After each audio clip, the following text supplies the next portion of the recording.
Di review film kali ini, gue bakal membahas satu film yang berjudul The Hun. Dan film ini dirilis pada tahun 2020.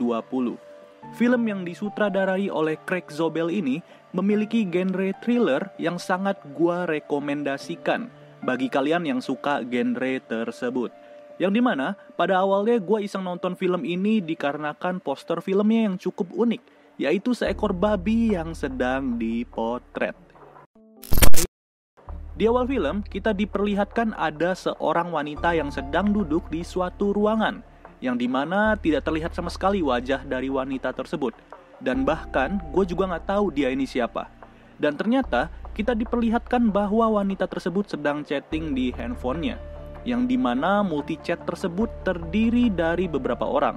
Seperti yang kalian lihat, ada Martin, Julius, Ted, Richard, Liberty, Peter, Miranda, dan juga wanita misterius tersebut dengan inisial A.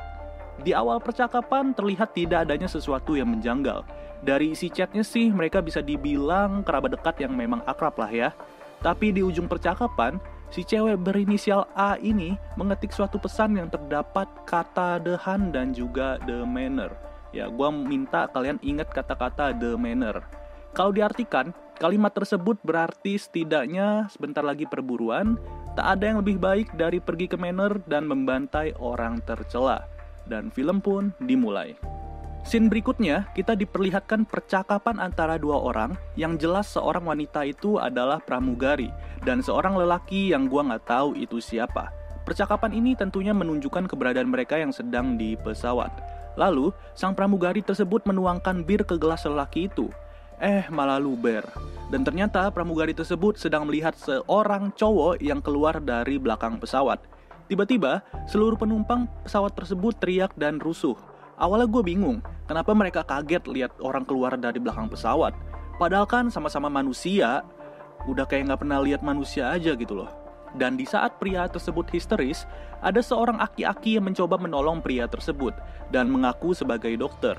Aki-aki tersebut pun menawarkan bantuan dengan mencoba menenangkan pria histeris itu. Aki-aki itu meminjam sebuah pulpen dari pramugari di sebelahnya dan ternyata secara mengejutkan pulpen itu malah langsung ditancap ke leher pria tersebut. Langsung deh, tuh darah muncrat udah kayak lubang selang air yang kita tekan pakai jempol. Teriakan pria itu pun membangunkan salah satu penumpang wanita yang sedang tidur. Dan kegaduhan pun terjadi. Gak lama setelah itu, seorang wanita yang terbangun itu langsung mengambil high heels miliknya dan langsung menusuk ujung high heelsnya ke mata pria tersebut. Ya, alhasil pria tersebut KO lah ya. Ia pun langsung diseret ke suatu ruangan belakang pesawat dan ternyata di sebelah pria tersebut terdapat wanita berjaket biru yang sedang tertidur.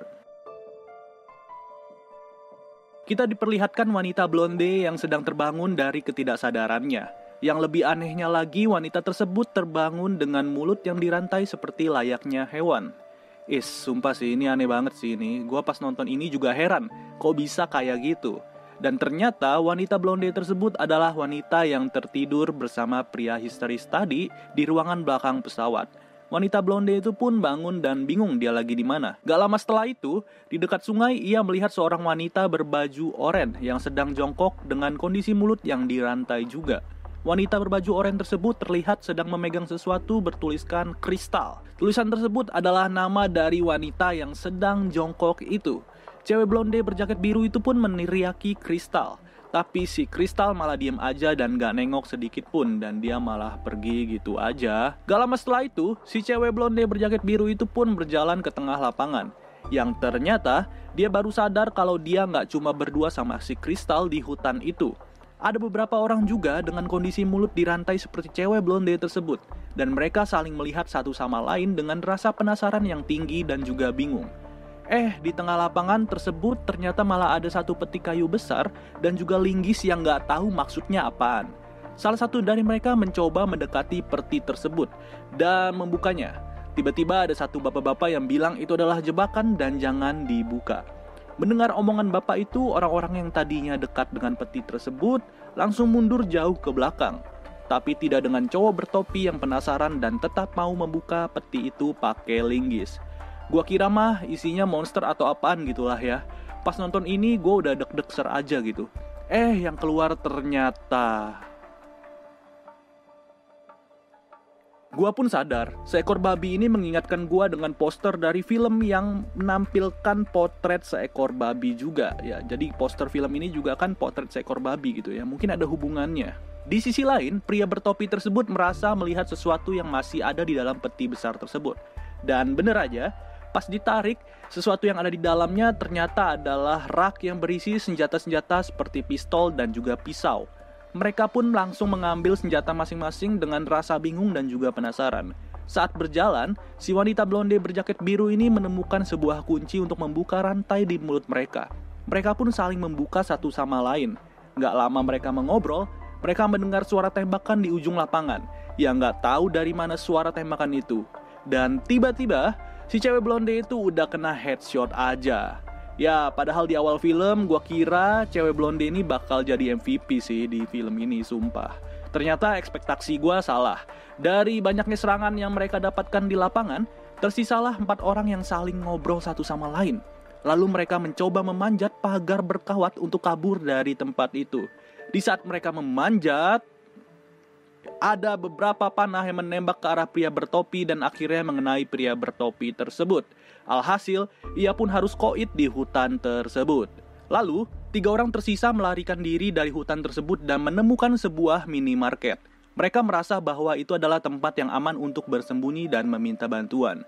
Saat masuk ke minimarket tersebut, mereka disambut oleh seorang kakek dan seorang nenek yang berjaga di kasir. Awalnya, tampak minimarket ini terlihat normal. Namun tidak setelah salah satu dari mereka mengambil makanan di rak minimarket tersebut dan keracunan. Mereka pun bingung dan bertanya apa yang terjadi. Dan ternyata kakek nenek tersebut sudah memakai masker gas dan bersiap untuk menyemprot gas beracun di dalam minimarket tersebut.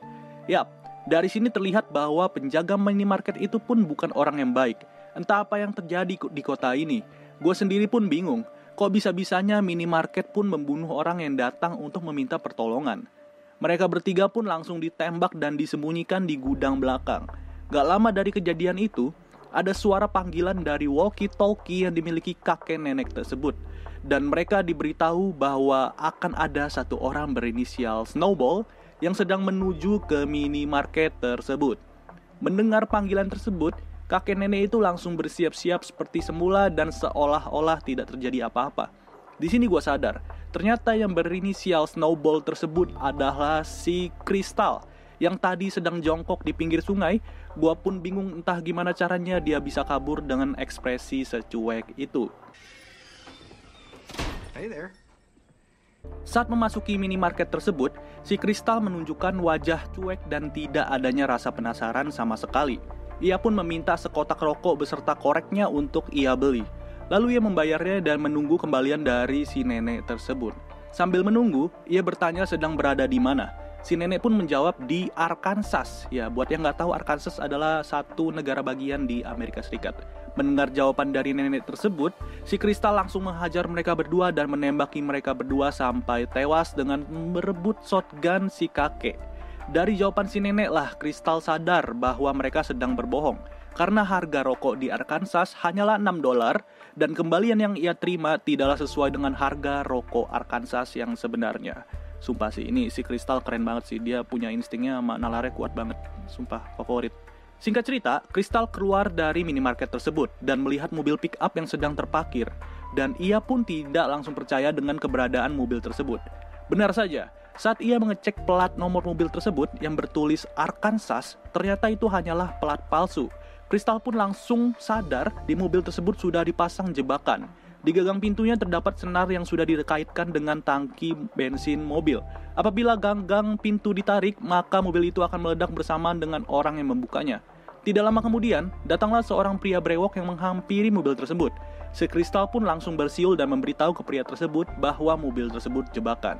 Pria brewok tersebut pun langsung berterima kasih dan langsung mengikuti Crystal sebagai temannya. Di saat mereka menyusuri rel kereta api, tidak lama kemudian mereka melihat kereta api yang sedang berjalan. Mereka pun langsung berlari masuk ke dalam salah satu gerbong kereta api untuk kabur dari wilayah tidak jelas itu. Saat mereka sampai di suatu tempat, mereka ternyata berada di salah satu pangkalan militer salah satu wilayah. Yang gue sendiri juga nggak tahu itu di mana. kok bisa ada pangkalan militer. Mereka berdua pun langsung dibawa ke markas pimpinan dari militer tersebut. Sesampainya di sana, Crystal langsung dipisahkan dari pria brewok itu dan diinterogasi oleh pimpinan militer. Crystal pun berkata bahwa tadinya ia sedang makan di Mississippi, lalu ia dibuat pingsan selama 18 jam. Bisa dibilang si Crystal ini diculik seperti orang-orang di hutan yang tadi. Dan ia meminta bantuan untuk diberitahu kepada kedutaan Amerika dan tolong menjemput mereka. Setelah itu, pimpinan militer pun bertanya, "Apakah kau diburu?" Pertanyaan ini tentu saja bikin gue bingung. Tahu dari mana si pimpinan ini kalau si Crystal lagi diburu? Gak lama kemudian, ia menunjukkan seseorang yang bernama Don dan juga mengaku sedang diburu.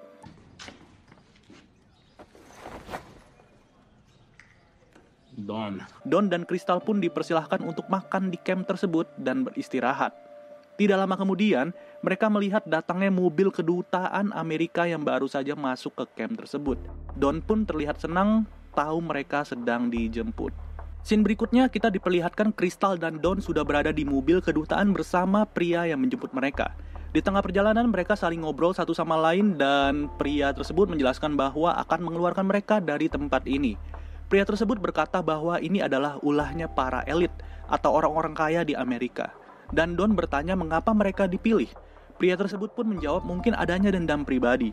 Don pun merasa dia tidak punya salah kepada siapapun yang menimbulkan dendam pribadi. Si Crystal yang nampak curiga dari penjelasan pria tersebut langsung menendang pria tersebut dan mendorong pria itu keluar dari mobil yang sedang berjalan. Tidak lama kemudian,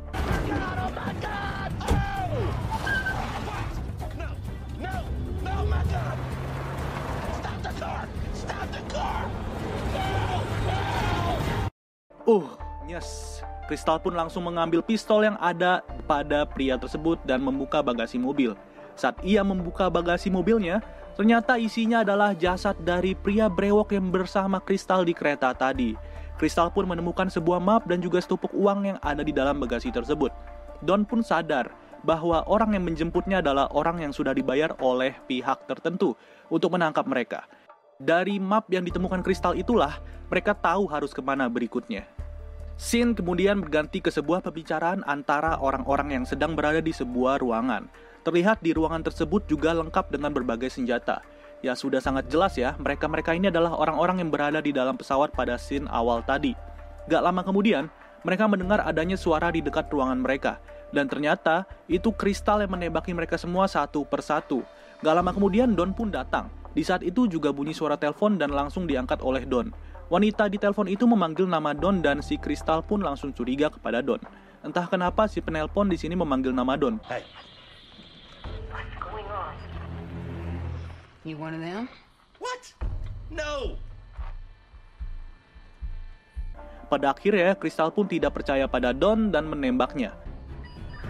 Dawn, is she hurt? Dawn's dead.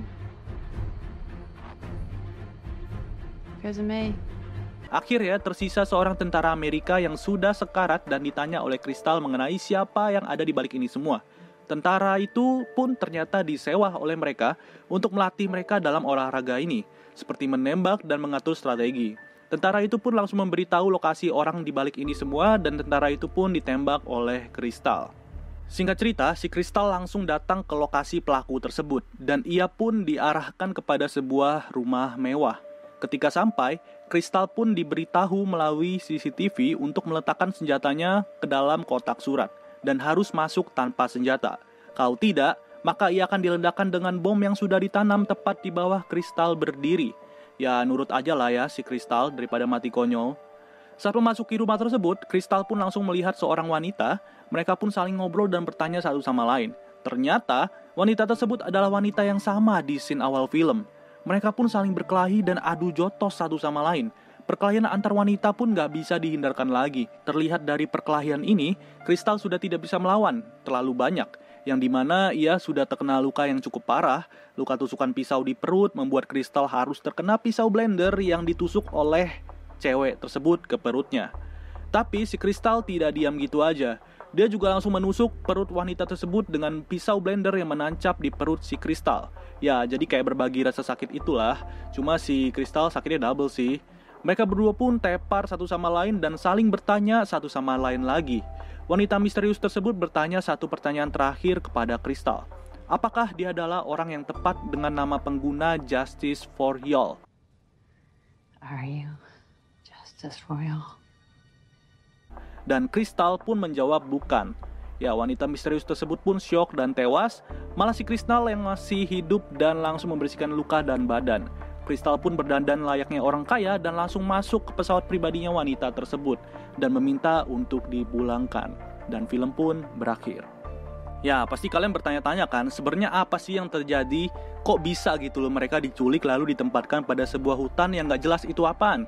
Emang mereka salah apa sampai segitunya amat? Dan siapa sih Justice for Y'all? Terus siapa sih wanita misterius itu? Kok bisa-bisanya gitu dia bikin game kayak gini? Gue yakin pertanyaan itu pasti muncul di pikiran kalian. Gue pun juga ngerasa gitu pas nonton film ini. Nih, gue kasih tahu jawabannya ya.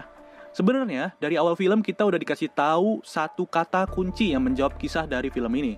Seperti yang gue bilang di awal pembahasan, kalian harus tetap notice sama kata The Manor. Yap, semuanya bermula ketika ada satu netizen dengan username Justice for Y'all yang membahas mengenai teori konspirasi yang dimana di teori konspirasi tersebut mengatakan bahwa sekumpulan orang-orang kaya di Amerika atau Crazy Rich ya, itu ternyata mempunyai sebuah hobi yang cukup mengerikan, yaitu hunting manusia atau berburu manusia. Ya, olahraga berburu manusia ini dideskripsikan sebagai olahraga bagi para orang kaya.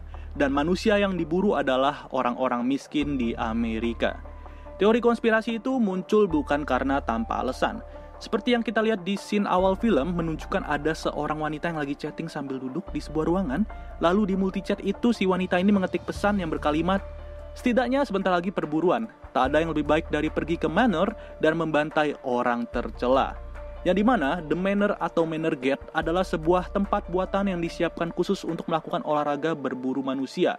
Jadi hutan, minimarket, dan sebagainya itu adalah lingkungan dari Manor Gate. Mereka-mereka semua yang ada di multichat tersebut adalah orang yang sama juga di scene awal film yang sedang di pesawat.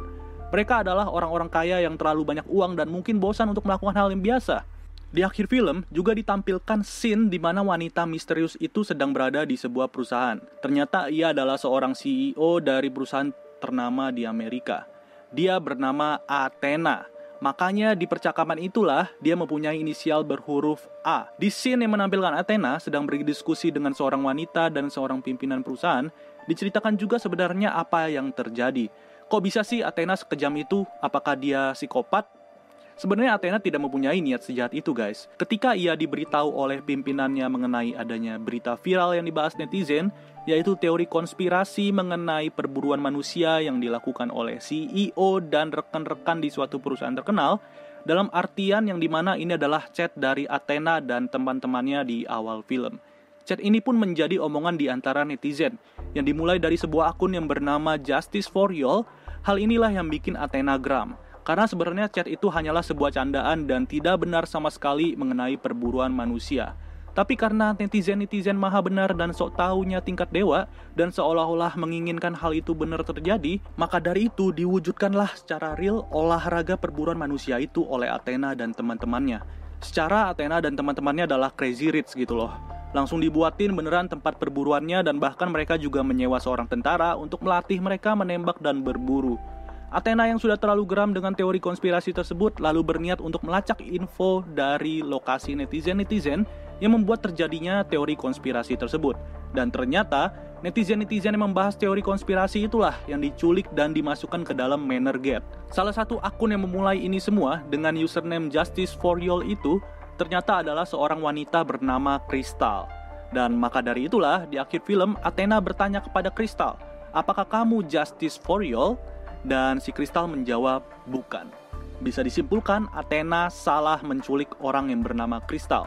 Jadi tim riset Athena keliru untuk mendapatkan informasi mengenai Crystal yang asli atau Justice for Y'all. Sedangkan netizen yang lainnya adalah target yang benar. Ya, jadi Crystal yang asli sebagai Justice for Y'all itu masih hidup ya guys. Dan itu membuat Athena kecewa karena teori konspirasi itu bakal dibuktikan lebih real lagi. Yang pada dasarnya sebenarnya nggak ada perburuan manusia. Tapi karena netizen-netizen yang sok ngide bikin teori konspirasi, terjadilah perburuan manusia yang sesungguhnya karena mereka merasa tersinggung dan juga sudah geram dengan berita-berita hoax tersebut. Jadi ya ini pelajaran buat kalian semua yang suka membahas teori konspirasi yang belum tentu benar adanya. Lebih baik kalian diam aja dan ya kalau mau diskusi ya secara tertutup aja ya. Karena internet itu bisa diakses siapa aja dan bisa dilacak keberadaannya. Jadi kalau misalkan ada orang yang nggak senang dan merasa tersinggung, bisa aja teori konspirasi yang kalian omongkan itu, yang tadinya bener-bener nggak ada, malah jadi beneran ada gitu loh. Kan serem gitu loh ya, kalau misalkan kayak perburuan manusia ini. Ya udahlah guys ya, mungkin segitu aja review film The Hun 2020 yang gua udah bahas dari awal sampai akhir. Ya semoga aja kalian ngerti apa yang gua sampaikan di video kali ini, dan gua mohon maaf kalau misalkan ada kekurangan kata-kata atau mungkin ada pengucapan yang salah dari kalimat-kalimat gua.